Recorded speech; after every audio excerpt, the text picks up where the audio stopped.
রক্তক্ষয়ী যুদ্ধের পর মার্কিন মধ্যস্থতায় যুদ্ধবিরতিতে সম্মতি জানায় ভারত ও পাকিস্তান। তবে যুদ্ধবিরতির কয়েক ঘন্টা পরই দুপক্ষ একে অপরের বিরুদ্ধে আনতে থাকে লঙ্ঘনের অভিযোগ, যার মধ্যে ভারত শাসিত জম্মু কাশ্মীরে ড্রোন হামলার অভিযোগ সহ আছে আন্তঃসীমান্তে গোলাগুলির ঘটনা। এমন পরিস্থিতিতে যুদ্ধবিরতির স্থায়িত্বকাল নিয়ে প্রশ্ন উঠেছে আন্তর্জাতিক মহলে।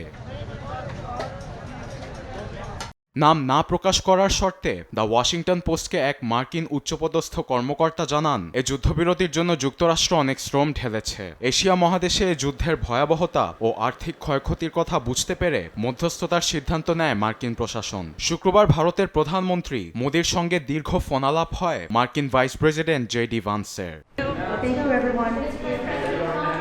এছাড়া দুপক্ষকে যুদ্ধবিরতির জন্য রাজি করাতে শুক্রবার পাকিস্তান ভারতে যাওয়া আসার মধ্যে ছিলেন মার্কিন পররাষ্ট্রমন্ত্রী মার্কো রুবিও। একের পর এক উচ্চপদস্থ কর্মকর্তাদের সঙ্গে বসেছেন বৈঠকে। সংঘাত যাতে আরও ভয়াবহ রূপ না নিতে পারে এর জন্য উভয় পক্ষের সঙ্গে দর কষাকষির জন্য কৌশলগত উপায় অবলম্বন করেছে ওয়াশিংটন। যুদ্ধবিরতির পেছনে যুক্তরাষ্ট্রের এমন শ্রম নিয়ে প্রশংসায় পঞ্চমুখ ইসলামাবাদ ও নয়াদিল্লি।